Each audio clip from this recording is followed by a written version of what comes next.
Bismillah, Assalamualaikum warahmatullahi wabarakatuh. Alhamdulillah, nahmaduhu wa nasta'inuhu wa nastaghfir wa na'udzu billahi min syururi anfusina wa min sayyiati a'malina. May yahdihillahu fala mudilla lahu wa may yudlil fala hadiyalah. Asyhadu an la ilaha illallah wa anna Muhammadar Rasulullah, amma ba'd. Perkenalkan, nama saya Mutmainnah dengan NIM 2202060090. Di sini saya akan mereview 3 artikel.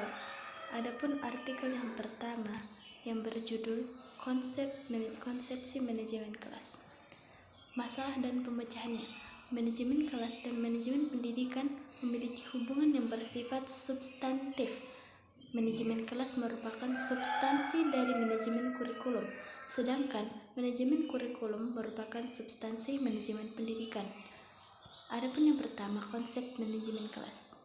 Ada beberapa definisi manajemen kelas yang bertolak dari sudut pandang tertentu. Menurut Koper tahun 1982,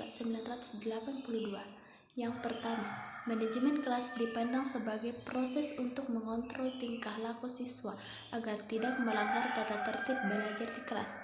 Yang kedua, manajemen kelas didasarkan atas pandangan yang bersifat permisif. Yang ketiga, manajemen kelas didasarkan atas prinsip-prinsip pengubahan tingkah laku.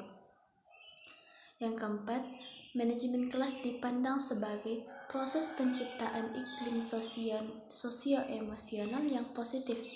Yang kelima, manajemen tindakan kelas bertolak dari pandangan bahwa kelas merupakan sistem sosial. Adapun selanjutnya, ruang lingkup kegiatan manajemen kelas. Secara substansial, kegiatan manajemen kelas mencakup 4 pembinaan, yaitu yang pertama, pembinaan disiplin siswa. Pembinaan disiplin siswa mengacu pada upaya penegakan aturan dan tata tertib kelas, baik yang tertulis maupun yang tidak tertulis. Yang kedua, pembinaan iklim sosial kelas. Membina iklim sosial kelas adalah mengembangkan dan mempertahankan keeratan hubungan sosial dan kerjasama kelas secara harmonis. Yang ketiga, pembinaan iklim sosio-emosional kelas. Iklim sosio-emosional kelas menekankan kajian pada hubungan interpersonal psikologis antar anggota kelas. Yang keempat, pengembangan lingkungan fisik kelas. Kondisi fisik kelas meliputi segala sesuatu yang ada di ruang kelas, di antaranya papan buletin, furnitur, penerangan, temperatur ruang. Selanjutnya, tujuan manajemen kelas. Tujuan umum kegiatan manajemen kelas adalah untuk menciptakan kondisi kelas yang kondusif bagi produktivitas kegiatan pembelajaran. Dan selanjutnya, sifat manajemen kelas. Sifat manajemen kegiatan kelas. Sifat kegiatan manajemen kelas meliputi preventif dan kuratif. Adapun fungsi manajemen kelas. Fungsi manajemen kelas meliputi yang pertama, fungsi pengembangan, fungsi pengendalian, dan fungsi penyembuhan. Adapun keterampilan dasar manajemen kelas.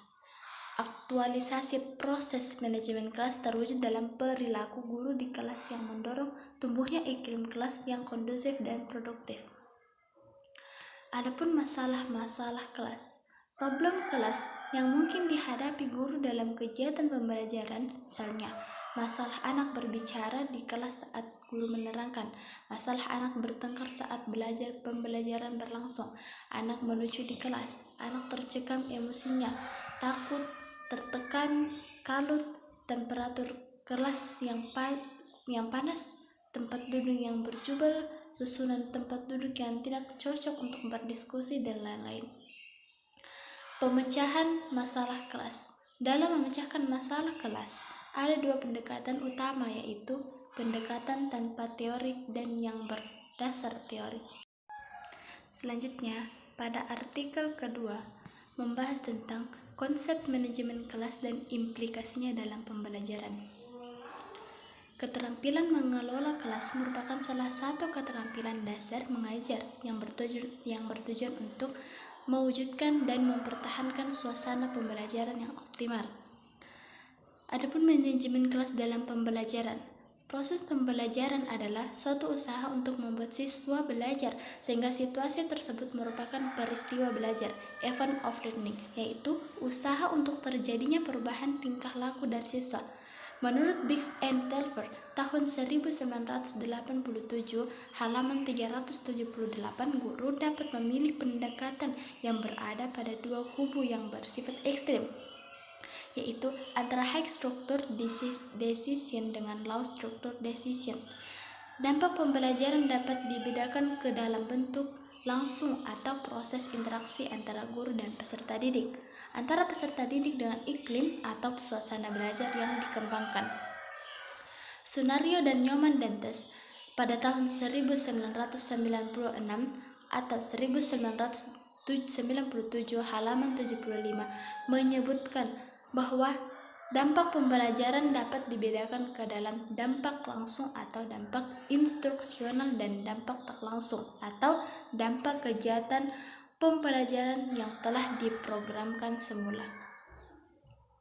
Sedangkan dampak iringan muncul sebagai pengaruh dari atau terjadi sebagai pengalaman dari lingkungan belajar.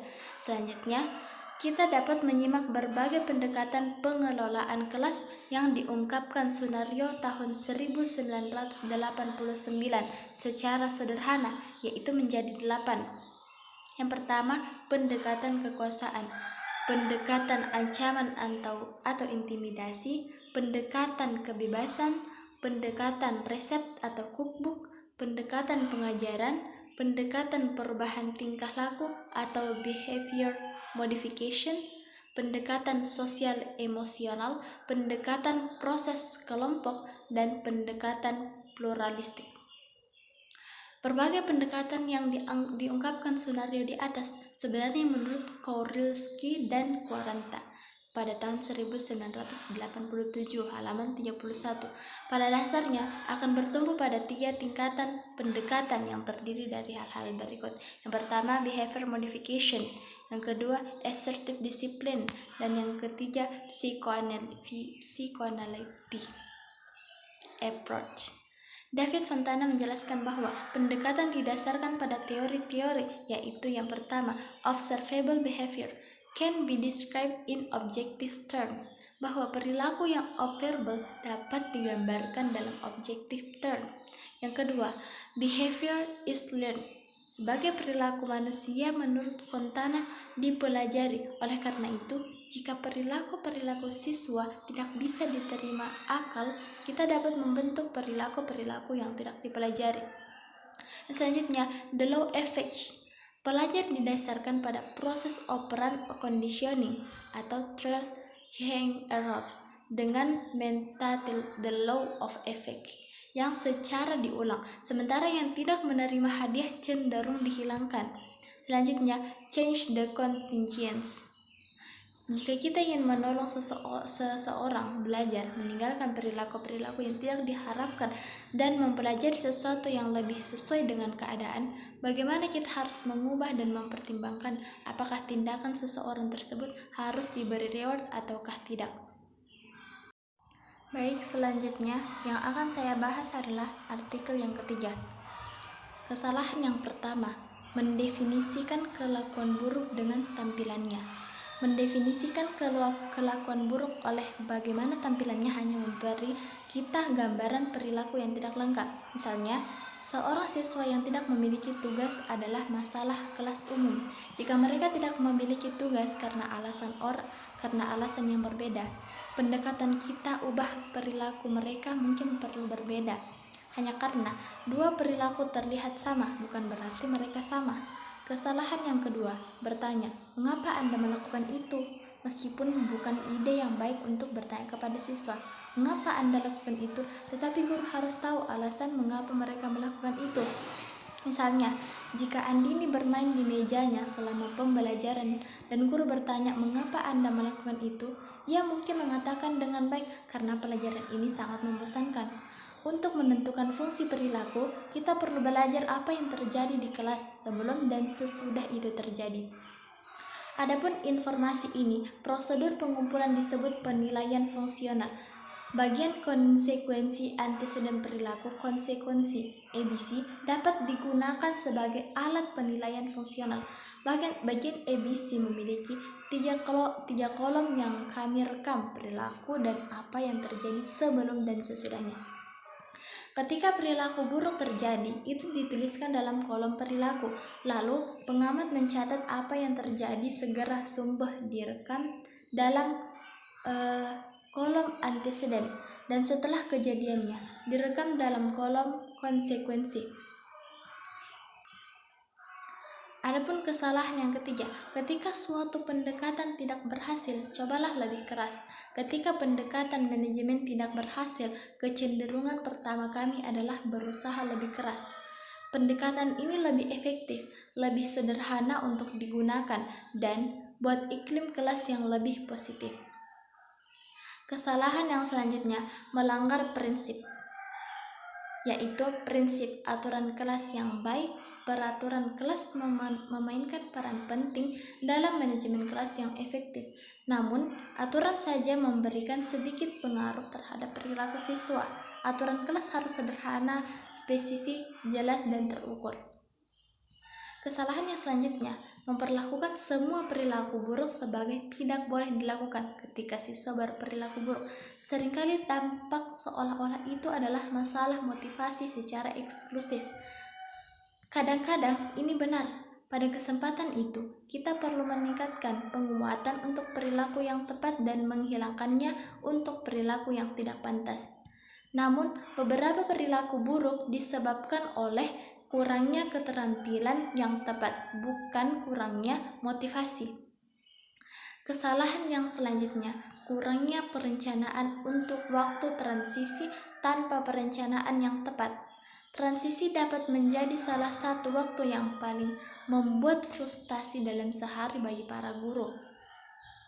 Masalah transisi dapat dikurangi secara signifikan dengan mengikuti beberapa prosedur praktis. Peran kita sebagai guru selama transisi harus memantau kinerja siswa dan untuk memuji perilaku yang tepat. Kesalahan yang selanjutnya, mengabaikan semua atau tidak sama sekali. Kita cenderung mengabaikan untuk ekstrim dengan mengabaikan hampir semua perilaku buruk atau tidak sama sekali. Tidak ada pendekatan apakah efektif. Sebaliknya, abaikan dengan bijak. Pertama, tidak semua perilaku harus diabaikan. Kita hanya boleh mengabaikan perilaku termotivasi untuk perhatian kita. Mengabaikan harus digunakan dalam kombinasi dengan strategi pembangunan perilaku, seperti penguatan perilaku yang tepat, mengajar perilaku penggantian, dan memperkuat teman sebaya. Kesalahan yang selanjutnya, penggunaan dan penyalahgunaan waktu yang berlebihan. Time out terjadi ketika seorang guru menghapus siswa untuk waktu tertentu dari kesempatan untuk menerima penguatan.